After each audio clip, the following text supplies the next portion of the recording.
domingo 17, iniciamos un programa semanal. Analizaremos algunas noticias importantes. En esta oportunidad, nosotros sabemos que el 17 y 18 de julio, precisamente hace ya unos meses, se tuvo la Cumbre Unión Europea-América Latina. Esta semana hubieron reuniones plenarias en el Parlamento Europeo en la sede de Estrasburgo. De esto tratará nuestro primer servicio. Nuestro segundo servicio vendrá desde Brasil. Nuestro columnista, Juan Aicardi, quien se ocupa de la globalización regional latinoamericana, nos explicará la situación que se vive en Brasil, las incongruencias, y luego, para concluir, volveremos al Parlamento Europeo, donde se analiza las contradicciones también que existen con relación al recuerdo de lo que fue, las intenciones de lo que fue, las ideas confusas que circulan alrededor de Allende. Damos paso a nuestro primer servicio. Esto es un debate que mira al futuro con los pies bien puestos en el presente. Saben ustedes que a principios de este año, en enero, aquí en este mismo hemiciclo estuvimos de acuerdo que el 23 sería un año crucial para el relanzamiento de las relaciones entre Europa y América Latina. Les pedí su apoyo. Esta ha sido una prioridad, seguida de muchos meses de trabajo diplomático, que ha conducido a una comunicación conjunta en junio, en la que renovamos el marco estratégico para una nueva agenda entre la Unión Europea, América Latina y el Caribe. Y así, tras 8 largos años, hemos logrado celebrar la tercera cumbre que ha reunido en Bruselas a los líderes de 60 países. Eso es casi un tercio de las Naciones Unidas y representan al 14% de la población mundial y el 21% del PIB mundial. Y esa cumbre, que sin duda cabe calificar de éxito, ha representado un gran paso diplomático impulsado por la presidencia española del Consejo de la Unión. Piensen que América Latina y el Caribe es una parte importante de los poderes emergentes, el llamado Sur Global. Piensen que Argentina acaba de unirse a los BRICS. Junto con Brasil ya es una importante representación de América Latina en este club. En nuestra cumbre, tuvimos diálogos de alto contenido político, se impulsó una modernización concreta de nuestra relación birregional, hemos establecido una instancia de coordinación, cumbres cada 2 años y una hoja de ruta birregional. Y además hubo una reunión específica con los líderes del Caribe y se consiguió, que no es poco, desbloquear el acuerdo de Post-Cotonú, largo tiempo esperado. La declaración y sus 41 puntos reflejan el propósito de renovación, reorientación. Se despliega un programa de trabajo conjunto en inclusión social, no solo verde y digital, también social, para construir sociedades democráticas, justas e inclusivas, sin lo cual ni lo verde ni lo digital va a poder prosperar. No se olvida la lucha contra el crimen organizado, otra de las grandes preocupaciones de la cumbre. Nosotros presentamos una agenda de inversiones en el marco de nuestro Global Gateway, que si se suma todo, se llega a unos 45.000 millones de euros en los 3 próximos años en sectores estratégicos. Y firmamos, a pesar de alguna presión en contra, una alianza digital con 20 países de la región, entre ellos Brasil, México y Argentina, para que el esfuerzo inversor y regulatorio nos sirva para estrechar lazos con inversiones de calidad sin crear dependencias. Hemos dicho y repetido que Europa necesita alianzas con socios fiables para diversificar nuestras cadenas de suministro. Y por ello firmamos también acuerdos con Chile, con Argentina y con Uruguay sobre materias primas críticas y energía, incluyendo el desarrollo del litio y el hidrógeno verde. En los márgenes de la cumbre hubo intercambios importantes sobre Venezuela con el Gobierno y con la oposición, para impulsar las negociaciones y unas elecciones creíbles en el 2024. Y firmamos acuerdos para mejorar las consultas bilaterales con El Salvador, Honduras y Ecuador. Mercosur y otros acuerdos pendientes, como el de Chile y México, darán la medida de nuestra credibilidad. Y sí, aunque tenemos mucho en común, también tenemos diferencias evidentes. Tenemos mucho en común. ¿Cómo no lo vamos a tener si nuestra historia está forjada por el trasiego de millones de personas de un lado al otro del Atlántico? Mi padre nació en Argentina y luego volvió a España. ¿Y cuántos de estos casos podríamos citar? Sí, estamos unidos por la historia, por lenguas y culturas comunes, pero insisto, también tenemos diferencias. Y Ucrania es un ejemplo de ello. Las últimas horas de discusión del comunicado final reflejaron una tensión entre la cerrada unidad europea ante una cuestión que consideramos existencial para nosotros y con muchos matices en el seno de la América Latina y el Caribe, que a veces uno percibe que no sienten todos con igual intensidad la indignación moral que nos produce a los europeos la agresión rusa a Ucrania. Sí, en las Naciones Unidas el voto ha sido mayoritario a favor, pero luego en la letra pequeña, cuando se discute en concreto medidas a tomar y se analizan las causas y las consecuencias, está claro que no todo el mundo lo vive con igual intensidad. La cuestión se saldó con la exclusión de Nicaragua de la redacción final, solo de Nicaragua, porque todos los demás, incluidos Cuba y Venezuela, aceptaron que se dijera que la guerra era contra Ucrania y no en Ucrania.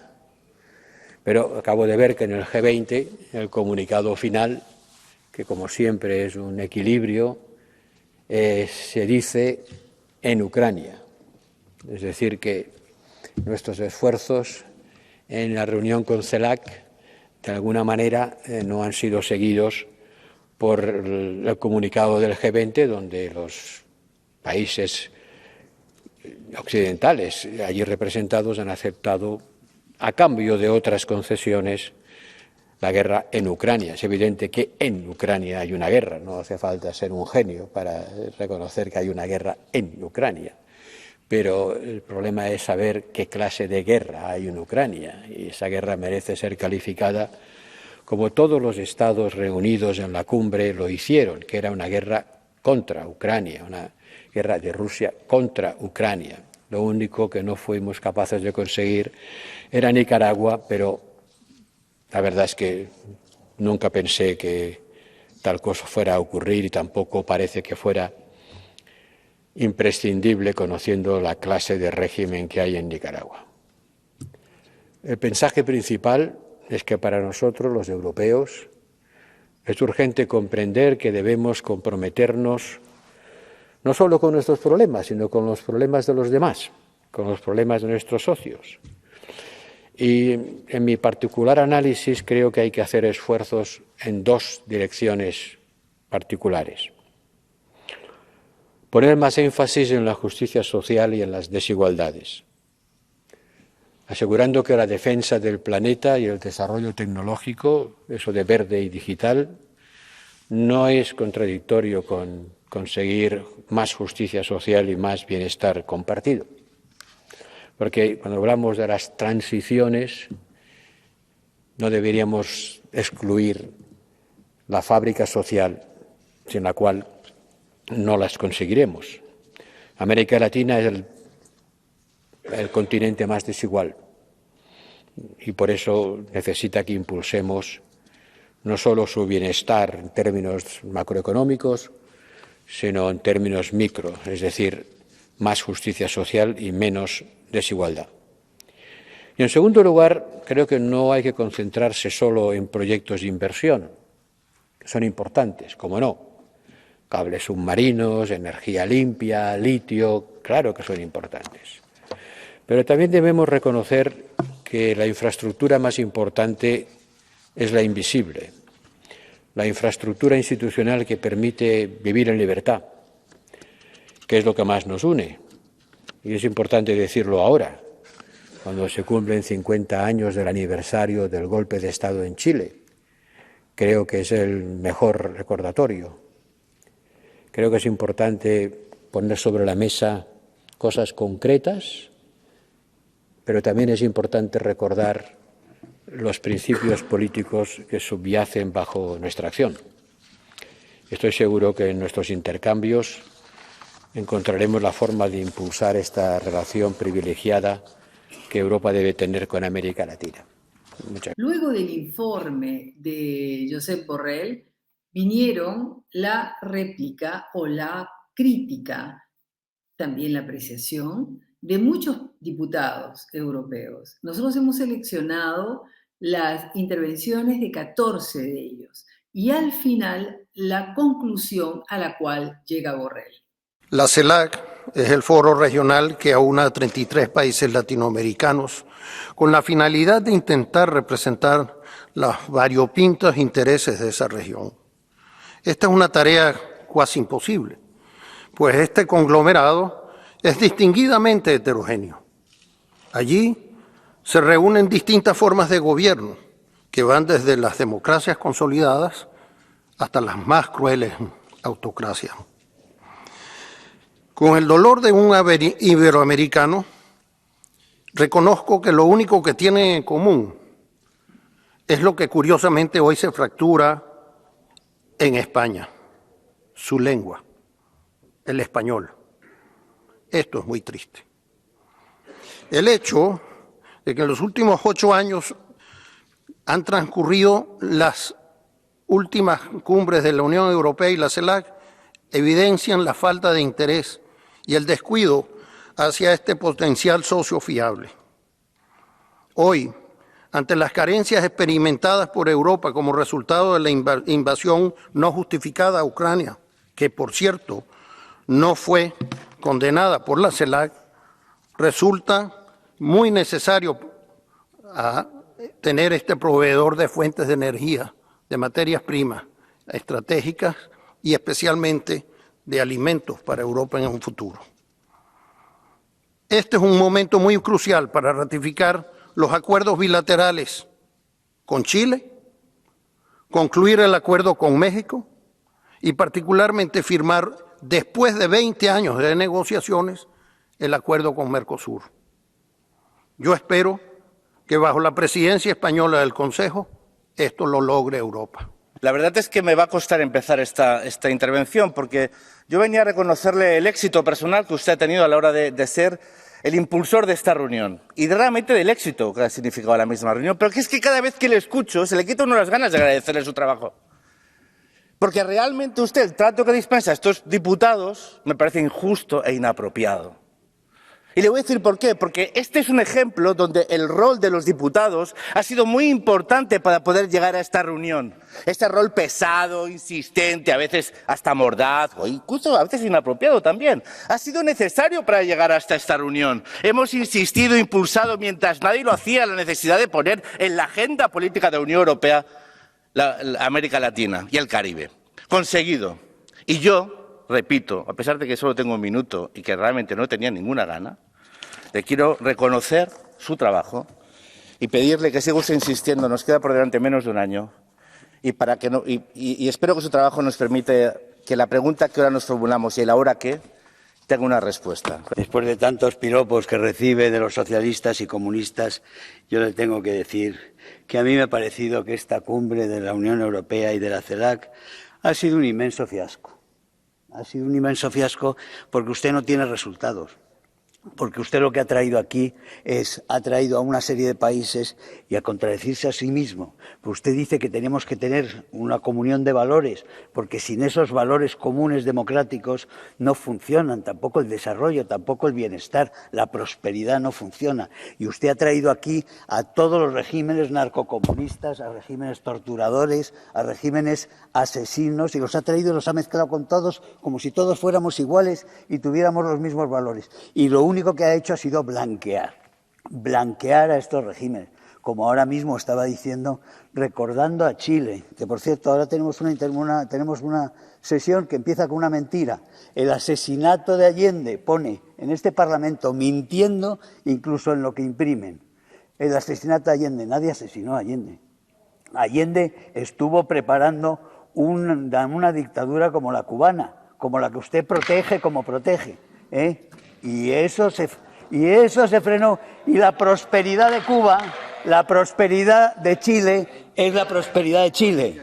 La prosperidad de Chile es la prosperidad de Chile. Compárenla con la de sus amigos.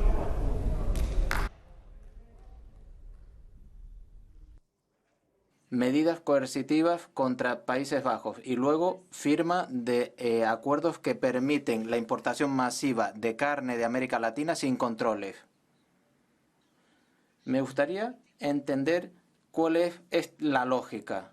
¿Cómo puede usted seguir sosteniendo y promoviendo este comercio mundial, hecho posible solo mediante la circulación y transporte de cargamentos tremendamente contaminantes? Explíquemelo.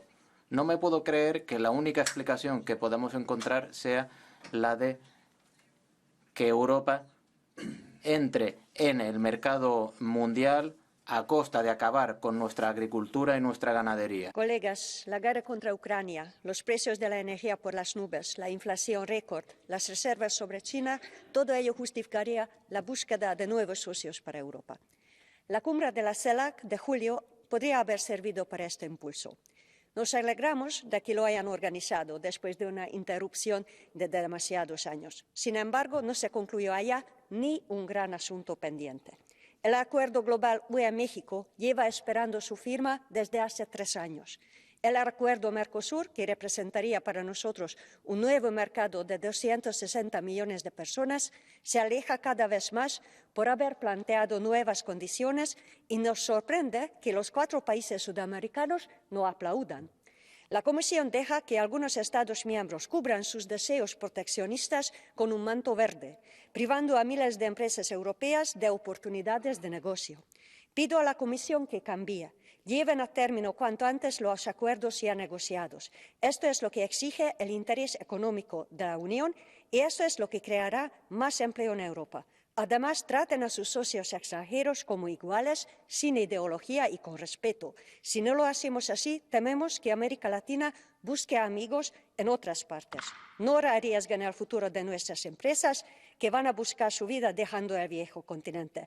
No más golpe a nuestra competitividad. Quedan muchos retos pendientes.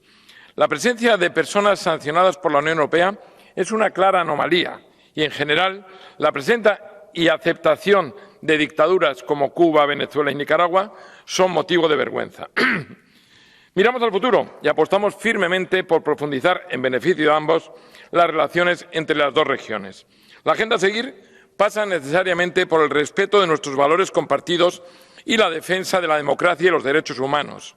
Dar la mano a las dictaduras latinoamericanas como iguales dista mucho de ese objetivo. Debemos dar un mensaje claro de que estamos con esos ciudadanos que tan solo aspiran a ser libres. En materia comercial, quisiera resaltar una vez más ante esta Cámara la necesidad de culminar los distintos acuerdos que tenemos pendientes con nuestros socios iberoamericanos y que hoy más que nunca requieren todos los esfuerzos para su finalización. Los socios latinoamericanos nos piden, y con razón, que esta relación sea realmente entre iguales, que no responda tan solo a las prioridades comerciales europeas extractivistas de siempre, que además acostumbran a llevar asociadas violaciones de derechos humanos y impactos negativos en el medio ambiente. Esta vez nos piden que esta relación genere industrialización, conocimiento, valor añadido y que se quede en la región y por lo tanto que tenga un efecto positivo económicamente hablando. En segundo lugar, la agenda de inversiones debe ser consensuada y apropiada por ambas partes y con participación de la sociedad civil. Y por último, hay que poner en el centro de la relación los derechos humanos y la lucha contra las desigualdades, especialmente acuciantes en la zona. La cumbre de UE-CELAC giró en torno al acuerdo Mercosur. Las normas medioambientales son importantes. Podemos extraer Conclusiones. Sabemos que se va a acelerar con este acuerdo la deforestación de Latinoamérica. Creo que no se puede permitir. Se nos alerta sobre la competencia desleal. Yo, que soy caribeña, agricultora, puedo decirles que los productores de caña de azúcar en las Antillas, como yo misma, se enfrentan a una situación dificilísima. Con este acuerdo Mercosur iniciamos un proceso que no sabemos a dónde nos llevará. Podrá tener impactos acumulados, sector por sector, a medida que avancemos en la negociación. El acuerdo Mercosur estaba congelado y tiene que mantenerse así. Es un llamamiento que hago. Es importante para nosotros, agricultores, agricultoras y pueblos del Caribe. América Latina sigue siendo una sociedad comercial importante y es la región del mundo con la que compartimos más valores y más cultura. Y América Latina, a pesar de eso, pues ha recibido mucha menos atención de la Unión Europea que otras regiones. Sin embargo, varios acontecimientos recientes pues han convergido para demostrar lo mucho que nos necesitamos mutuamente, como puso de manifiesto la última cumbre UE-CELAC de julio. Yo pido que por favor no desaprovechemos esta oportunidad y reforcemos la confianza mutua entre ambas regiones y así podemos dar un nuevo impulso a nuestra relación. Utilicemos nuestra creatividad y nuestra apertura para superar las dificultades que existen, sobre todo en el ámbito comercial. Europa y Latinoamérica tienen lazos profundos. Hay que mantener la cooperación entre nuestros pueblos y nuestros países. Eso es muy alentador, pero no a cualquier precio. Hace 3 años el Parlamento lo dijo claramente. No a Mercosur de esta manera. Queremos un comercio justo y sostenible. Tiene que haber coherencia entre todas nuestras políticas comerciales, medioambientales, agrícolas. Esa coherencia es imperiosa. Hace falta aclarar cómo se pretende ratificar el acuerdo. Hemos pedido garantías contra la deforestación. Hemos pedido reciprocidad. Pero nuestras exigencias no se han tenido en cuenta. Un acuerdo negociado de esta manera, ¿cómo puede ser aceptable? Mientras se nos ignora a nosotros. Los Estados miembros tienen que hablar con la ciudadanía, los agricultores, y explicarles de qué se ha tratado. Esperamos respuestas claras de la Comisión. Acaba de hablar, señor Borrell, de justicia social, pero las cuestiones más peliagudas no se han tratado. Esas que tienen que ver con el papel de nuestras relaciones económicas y comerciales, que no llega a las poblaciones locales, sino a los grandes exportadores, a los accionistas, que no tienen en cuenta los derechos humanos y que aceleran la desforestación de un subcontinente que es responsable de la mitad de la desforestación mundial. La Unión Europea, América Latina, Caribe tienen que avanzar conjuntamente sobre estos temas, con la sociedad civil también, concretizando nuestros compromisos internacionales en aras de esos objetivos de desarrollo sostenible y el Acuerdo de París sobre el clima o el Acuerdo sobre la biodiversidad biológica. Hay acuerdos que no tratan estas cuestiones o un acuerdo de la Unión Europea-Mercosur que no esté a la altura sería algo que perderíamos. Había muchas expectativas para la cumbre tras más de 8 años, pero tenemos que preguntarnos si los resultados han estado realmente a la altura. Me refiero a 3 puntos importantes. Primero, la ausencia de un compromiso firme para cerrar los acuerdos pendientes con la región, concretamente México y Mercosur. Es decepcionante la escueta mención de Mercosur en el comunicado final. Segundo, celebro las menciones a los compromisos con la democracia, las elecciones libres, los derechos humanos, pero todos sabemos que sería sorprendente que los gobiernos de Cuba, Nicaragua, Venezuela cambiaran su comportamiento. Reitero aquí mi disgusto por la presencia en la cumbre de la vicepresidenta Delcy Rodríguez, venezolana, sancionada por la Unión Europea. Por cierto, poco tiempo después de que se diera a conocer la inhabilitación de una candidata de la oposición tan cualificada como María Corina Machado. Termino. Es muy preocupante el incremento de la inseguridad y el narcotráfico en América Latina. que tiene repercusiones también en este lado del Atlántico. Pues bien, tenemos que dar un auténtico salto cualitativo en la cooperación con América Latina contra esta lacra, contra el narcotráfico. Y me temo que el comunicado conjunto no refleja. Ahí es más bien continuista. En definitiva, lo más importante de esta cumbre, a mi juicio, es el hecho en sí de que ya haya tenido lugar, de que se haya celebrado. Pero los resultados me parecen limitados para una región como la América Latina, en la que crece la presencia china. Es fundamental que reforcemos nuestra visión democrática común del mundo, el diálogo, la confianza mutua y que seamos capaces de afrontar conjuntamente un futuro compartido, teniendo en cuenta que los intereses de los países de Latinoamérica y Caribe no son únicos. Tienen diferentes economías, sociedades y sistemas políticos, y a todos hemos de comprender. Europa necesita aumentar su influencia internacional y América Latina es un socio clave para la transición ecológica y digital europea y para desarrollar una cadena de suministro fiable. Por eso son tan importantes concluir los acuerdos en marcha con México, Chile y confiamos en Mercosur. Europa tiene que diseñar una auténtica política de cooperación económica con mecanismos financieros que hagan posible el desarrollo de Latinoamérica. Nos necesitamos mutuamente y dar continuidad a la cumbre creo que es fundamental. Pero hay un punto, sin embargo, en el que me parece que hemos estado muy calladitos y es el tema del acuerdo de Mercosur. Y hay una razón muy importante. Está claro que es un tema muy difícil y muy complejo que hemos puesto en el congelador por el tema de la sostenibilidad, entre otras cosas. Pero bueno, hay buenas noticias después de la cumbre de la CELAC. Hemos visto cómo se ha reducido la desforestación en el Amazonas brasileño en los últimos meses. Así es que tomemos las buenas noticias como lo que son e intentemos ir hacia adelante. Vamos a firmar algo con Mercosur, pero que se base en los desafíos de verdad. Es decir, con esto quiero decir la sostenibilidad. Yo creo que hay que hacerlo y ese es su reto, señor alto representante. Gracias. Hay que seguir trabajando, sí, desde luego. No vamos a acabar nuestro trabajo con esa cumbre, pero creo que es un buen punto de partida. La verdad es que nuestros socios no tienen estructuras institucionales tan poderosas como tienen los europeos. La CELAC no tiene una organización, no tiene una estructura institucional que nos permita un trabajo de organización a organización. Hay que abordarlo de una manera pragmática y a multinivel. Hay que hacerlo a nivel birregional, región sobre región, hay que hacerlo a nivel subregional. Claro, América Latina es como América Latina. Bueno, América Latina entre México y Chile y entre Honduras y Uruguay, pues es una realidad heterogénea, que lo ponemos todo bajo una misma denominación, pero encierra realidades muy distintas. Sí, de acuerdo, nuestros acuerdos de asociación y comercio siguen estancados o a la espera de actualizaciones urgentes. No es solamente culpa de los europeos, también hay reticencias del otro lado. Y sí, tenemos que ser más receptivos a las demandas de la región. Insisto, lo he dicho yo y algunos lo han repetido, que es que la lucha contra la desigualdad y la injusticia social es una parte fundamental de nuestra cooperación. Y también es verdad que la región pide paso y pide ejercer su influencia en el mundo. Ahí está el presidente Lula al frente de Brasil diciendo que ahora cuando el Brasil presida el G20, pues dará un paso más hacia que esta región cuente más.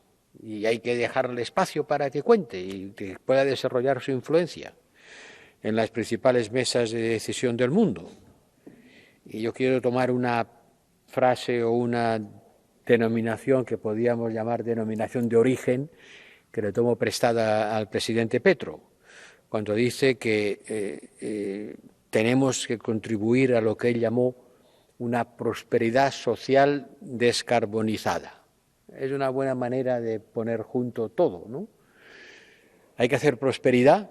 Esta prosperidad tiene que ser social, no solo de unos cuantos, es la sociedad entera quien tiene que prosperar, y lo tiene que hacer de una forma descarbonizada, y en eso tenemos que cooperar mucho, pero es verdad que América Latina es responsable del 3% de las emisiones mundiales acumuladas de CO2, acumuladas, no al año,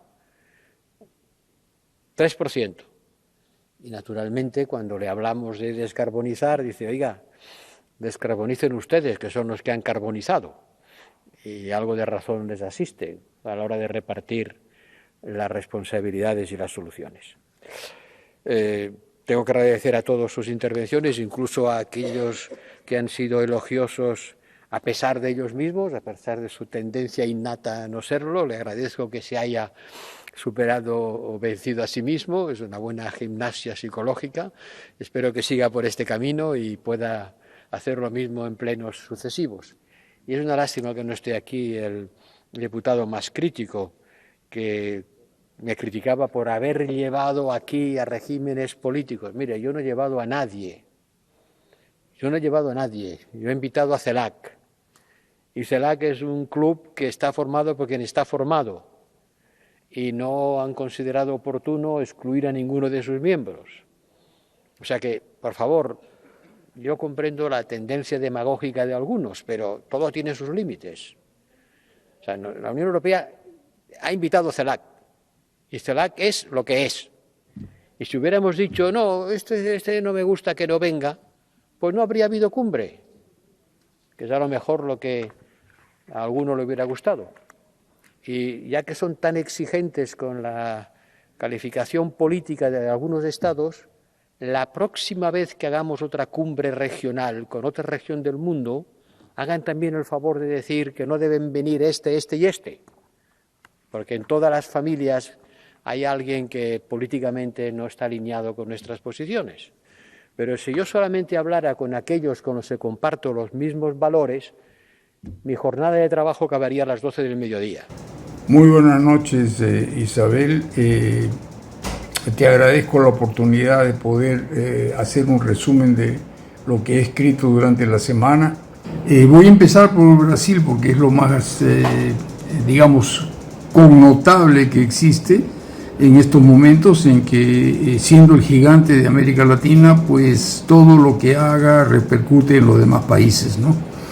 Las declaraciones que está haciendo Lula en su mayoría están llevando a una definición de una dictadura ejecutivo-judicial, y además de eso, todas las declaraciones que hace están poniendo de relevo una ideología absolutamente socialista que no es de interés de todos los países del bloque.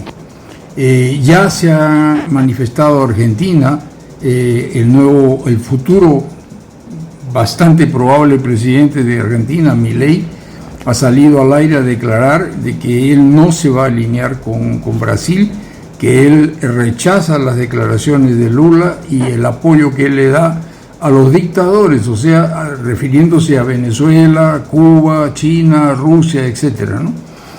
Entonces eso deja una situación bastante complicada. La posición del Supremo Tribunal Federal, que es la parte judicial, también está a favor de él, y han comenzado a sancionar a los que participaron en el vandalismo, digo yo, del 8 de enero, porque en realidad no se puede llamar eso de golpe, pero ellos lo califican así, y en fin, ellos tienen la palabra por el momento, ¿no?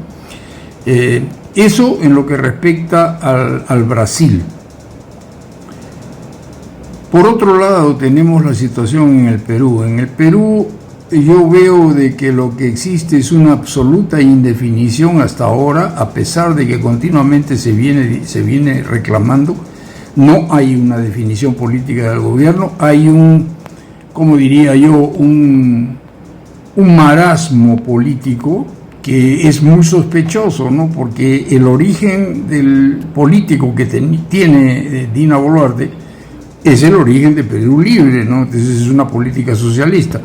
Entonces que ahora venga a cambiar de un momento para otro no es aceptable, y además todas las declaraciones que hace están prácticamente no confirmadas, o sea, no se llegan a confirmar. La presentación es enérgica, la declaración es, muestra una decisión, pero esa decisión nunca llega. Entonces, es algo así como reclamar y paramos de reclamar y se acabó el problema. Una vez que reclamé ya engañé a todo el mundo y se acabó. Entonces eso da una impresión muy peligrosa sobre la verdadera ideología que profesa tanto Dina Boluarte cuanto su equipo de ministros, incluyendo el primer ministro, claro. Por otro lado, tenemos a Colombia. Colombia está en una situación bastante complicada también por una simplísima razón. Acaban de ver de que en Colombia el mayor ingreso de economía del país es por la cocaína. O sea, ya superó el petróleo, no, y ahora es cocaína. Entonces, eso es un indicativo muy irradiante, digamos, si lo puedo poner de esa manera, hacia el Perú, porque también nosotros somos productores en cierta forma, ¿no? Y eso entusiasma mucho a Bolivia, porque Evo Morales sabemos de que él está metido en eso, en el cartel. Entonces facilita una serie de operaciones que deberían ser controladas o registradas o negadas y que no se consigue controlar, porque es demasiado dinero el que está envuelto, ¿no? Eso, claro, lo engancha también a Venezuela, que también está metido en el mismo pastel, digamos, ¿no?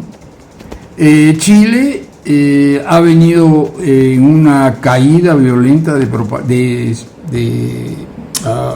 aceptación del gobierno de Boric, continúa en la caída y cada vez se comienzan a ver más indicios de que se recuerda la época de Allende y evidentemente el golpe de Estado de Pinochet, ¿no?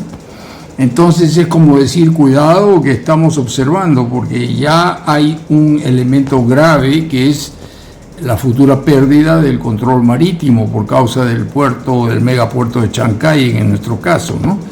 Chile no tiene cómo competir en este momento con eso, no tiene cómo construir otro puerto de la misma magnitud y entonces evidentemente van a perder el control marítimo, que es la doctrina Portales, que ellos por tantos años la han tenido, ¿no? Después de la guerra del 79.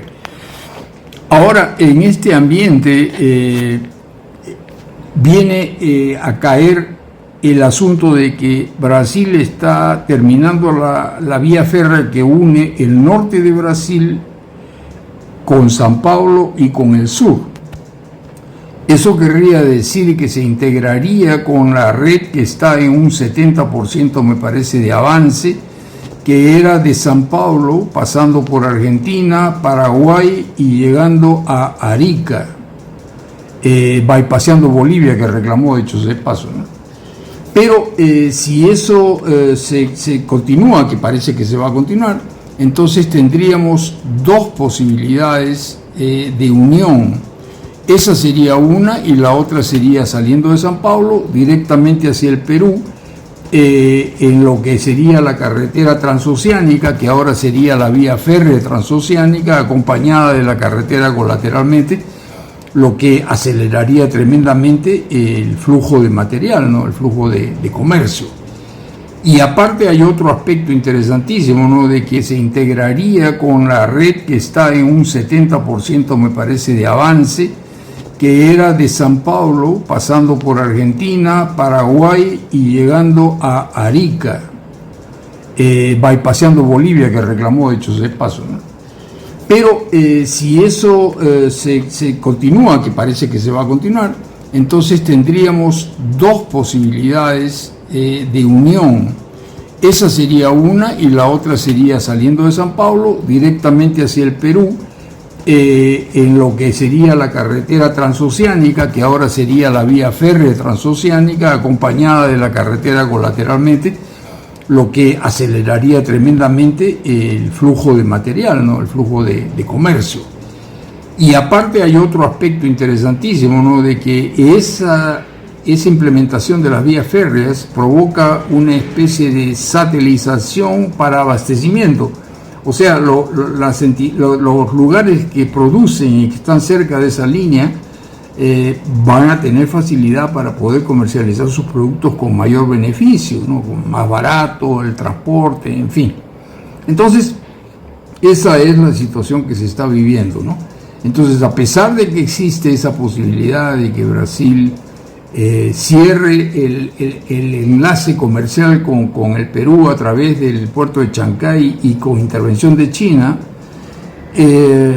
existe también la posibilidad de la parte política que está afectando a Brasil, que pudiera influenciar en alguna forma, que no creo que sea mucha, porque Brasil lo máximo que va a hacer es someterse a China, ¿no?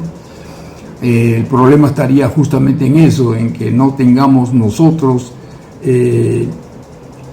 la falta de previsión de dejar todo en la mano de los chinos, ¿no? Porque si lo dejamos en la mano de los chinos y no tenemos cuidado, nos van a comer. Nos van a comer. Ese es el punto más crítico. Entonces, ahora lo que nos resta es de que nuestra clase industrial, nuestra clase manufacturera se ponga las pilas y comience a pensar en cómo va a hacer para integrarse a la red de comercio, ¿no? Porque se les abre un mercado increíble, en toda América del Sur se abre prácticamente, y se abre Europa también, a menor costo, ¿no? Entonces es hora de que se pongan las pilas. Entonces eso es lo que yo tengo para decirte, Isabel. Si quieres alguna otra aclaración, trato de hacerlo en el menor tiempo posible. Es un placer haberte escuchado, un placer poder dirigirme a las personas que escuchan, y será hasta una próxima oportunidad. Muchas gracias. El 7 de septiembre en Chile se conmemoró el golpe de Estado de Pinochet, el suicidio de Allende, y se firmó un compromiso por la democracia siempre. Lo firmaron diferentes presidentes que aún están en vida, y junto con el presidente en ejercicio, Boric, para poder en 4 puntos defender y mantener la democracia. Si bien esto se hizo en Chile, en el Parlamento Europeo, en Estrasburgo, se debatió sobre este tema. Obviamente es un tema que también tiene connotación ideológica para poder sancionar una actitud de parte de Pinochet y el cambio que produjo en la sociedad chilena, así como también los pasos que llevó adelante Allende hasta tener que suicidarse. Ahora vamos a ver la última parte, donde nos dedicamos a entender cómo ven desde afuera los diputados europeos nuestras situaciones en América Latina, cómo las ve Borrell, que definitivamente tiene una simpatía por una cierta corriente, y saquemos nosotros nuestras conclusiones y formemos nuestros criterios. Una declaración del vicepresidente de la Comisión, alto representante de la Unión Europea para Asuntos de Exterior y Política de Seguridad. 50 años desde el asesinato de Allende y el golpe en Chile. Democracia y soberanía. Gracias por traer al Pleno la memoria de lo que ocurrió en Chile hace 50 años. Hace 50 años. Y hace 20, yo tuve el honor de estar en Santiago de Chile. Siento mucho no haber podido estar ahora.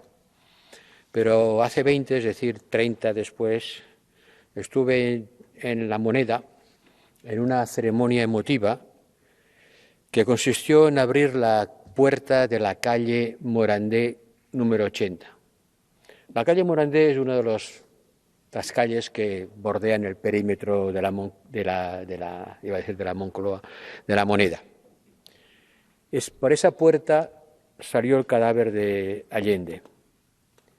Y después de que saliera el cadáver de Allende, la dictadura tapió la puerta para que nadie se acordara de lo que había pasado allí. Y estuvo cerrada 30 años. Y 30 años después, hace 20, en una sobria y emocionante ceremonia, se volvió a abrir. El presidente Lagos atravesó la calle Morandé desierta y, después de recibir novedades de los carabineros, entró en La Moneda por Morandé 80. Este año allí han colocado los últimos vestidos o zapatos que llevaba Allende cuando sí se suicidó. No lo mataron, se suicidó. Digamos las cosas como son, pero todo el mundo sabe el sentido de las palabras y de los acontecimientos. Salvador Allende es una figura mítica en la historia de la lucha por la emancipación y por la justicia. Creo que merece respeto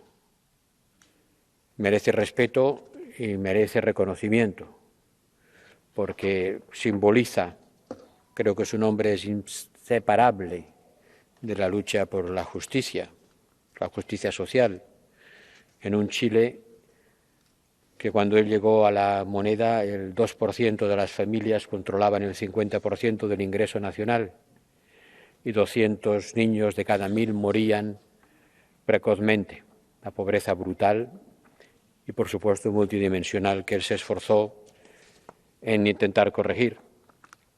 Todos recordamos del impacto que tuvo el golpe de Estado contra Allende, que generó una solidaridad de largo alcance y fortaleció la amistad con el pueblo chileno. Yo mismo tuve en España ocasión de trabajar con algunos de los exiliados que salieron de Chile después del golpe.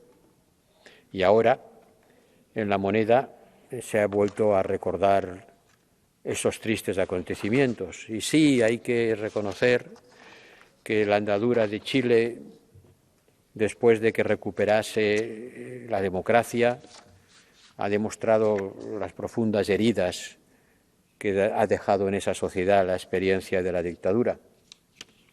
Y también que en este momento son necesarios más avances sociales para fortalecer la democracia en Chile. Pero no tergiversemos la historia. Sí, Allende se suicidó. Se suicidó después del último mensaje a la nación chilena con esas palabras míticas, cuando dijo que se volverían a abrir más pronto que tarde las grandes alamedas por las que marcharía el hombre libre. Todavía están por abrir muchas alamedas para que esa metáfora sea realidad. Pero no quiero dejar de decir, frente a aquellos que han hoy mancillado el recuerdo de Allende, que la dictadura chilena dejó detrás de sí a 3.227 asesinados, 3.227 asesinados y 28.459 casos de víctimas de tortura que no llegaron a morir. Y eso, simbolizado por la figura de Allende, merece respeto y acuerdo. Hoy la muerte de Salvador Allende nos hace recordar que la democracia nunca está ganada, que tenemos que defenderla cada día, que vale la pena pelear por la libertad y la igualdad y que esta lucha nos compete a todos. Allende fue también, además, un avanzado feminista. En su célebre discurso de despedida en Radio Magallanes, al que antes hacía referencia el alto representante, a las primeras personas que se dirigió fue a las mujeres, para reconocer su trabajo, su valía y para mostrar su gratitud.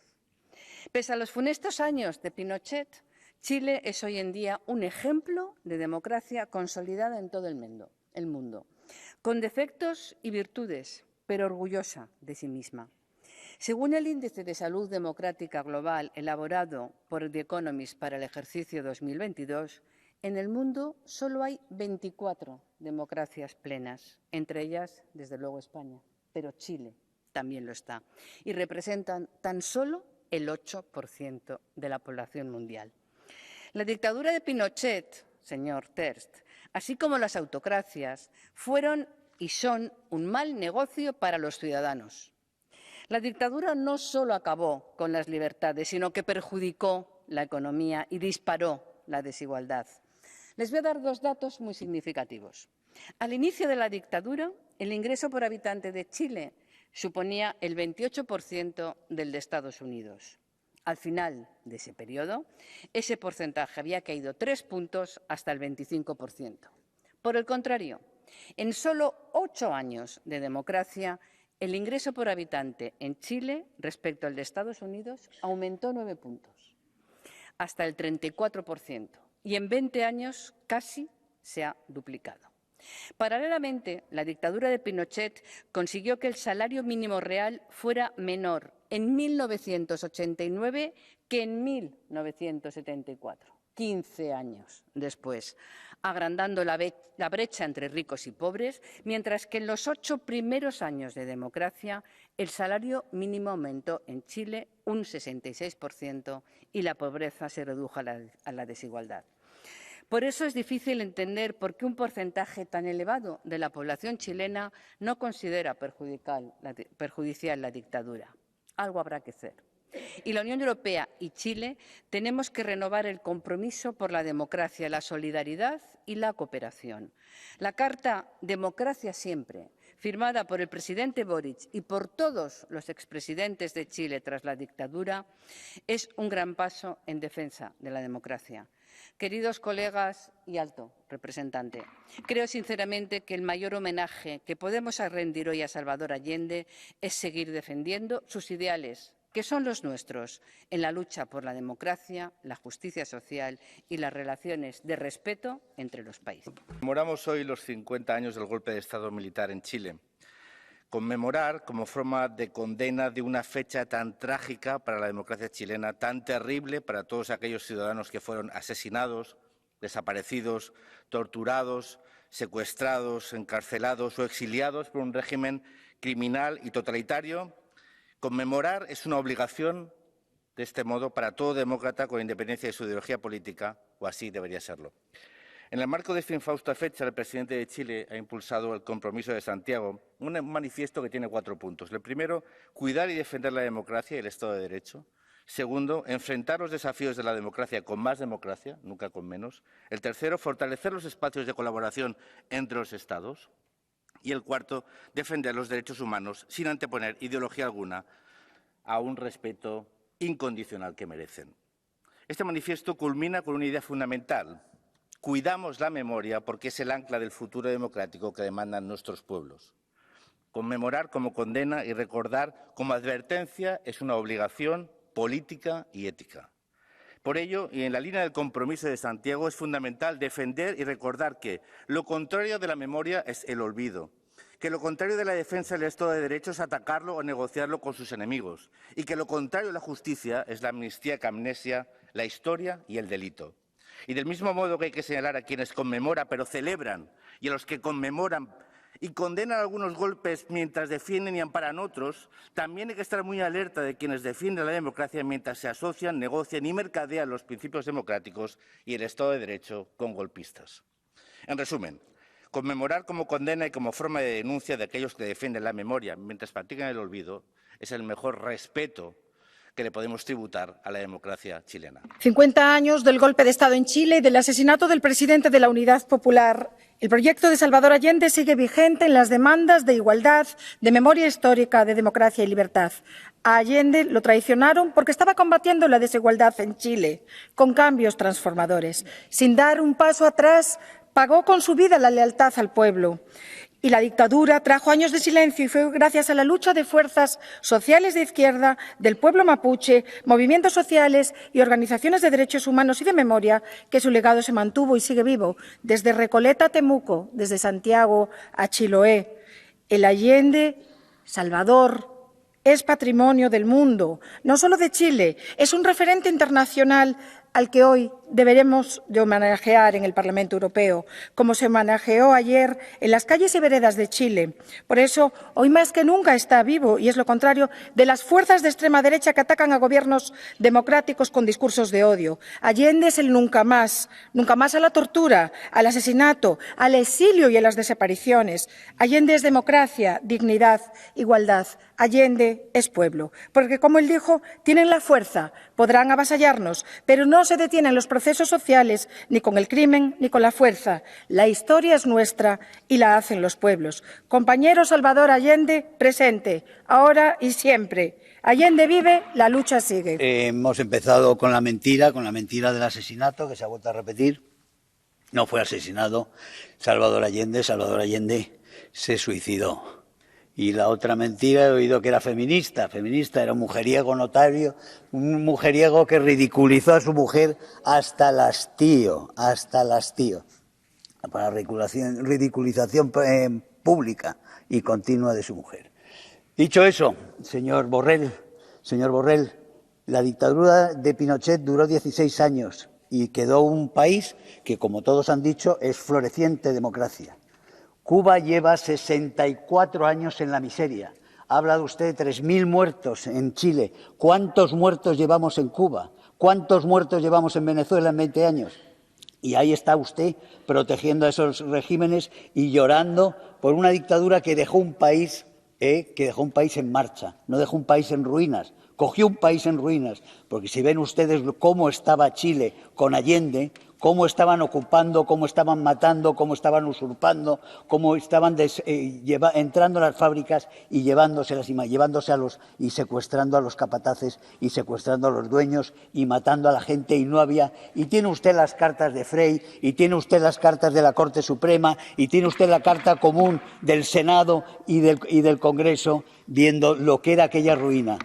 Y la mentira es lo peor, su persistencia permanente en la mentira. Señor Borrell. Según papeles desclasificados por la propia CIA, el presidente Nixon encargó al director de la CIA el día 15 de septiembre de 1970 que implementara lo que fuera necesario para impedir la investidura del presidente Allende, del doctor Allende como presidente.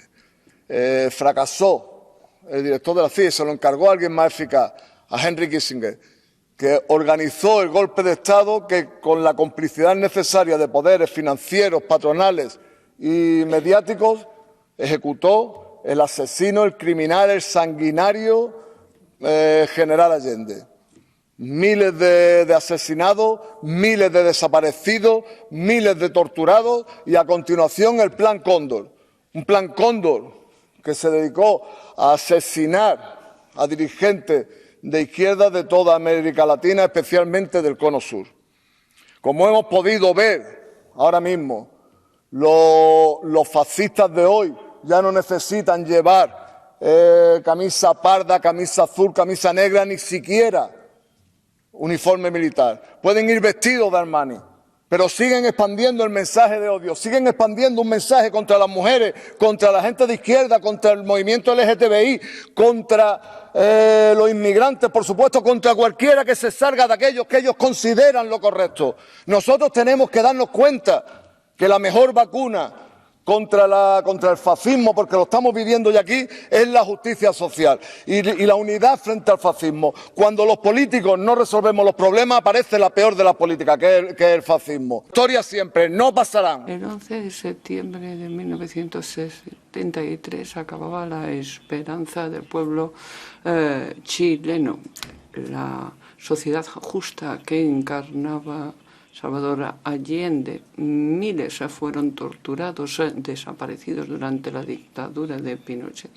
Millones tuvieron que exiliarse para poder vivir y para darles un futuro a sus hijos. La vía chilena del socialismo pues incita todavía respeto, ya que supuso una revolución democrática apoyándose en la voluntad popular. Había llevado a cabo reformas ambiciosas en distribución de las tierras en favor de los pequeños agricultores y también nacionalizando los recursos del subsuelo. Pinochet nunca fue juzgado por sus crímenes, lo lamentamos, y tenemos que recordar siempre la memoria de las víctimas de la dictadura, de sus destinos rotos. Estamos hablando de algo importante para la conciencia de la humanidad. Tenemos que hacer lo posible para alejar el espectro de la dictadura sangrienta. Yo creo que no hay mucho más que añadir. Todos sabemos lo que pasó y todos creo que somos conscientes de esa página de la historia. Y francamente yo creo que el mejor desprecio es no hacer aprecio. Y por lo tanto no voy a molestarme en contestar algunas de las palabras que se han pronunciado esta tarde en este hemiciclo.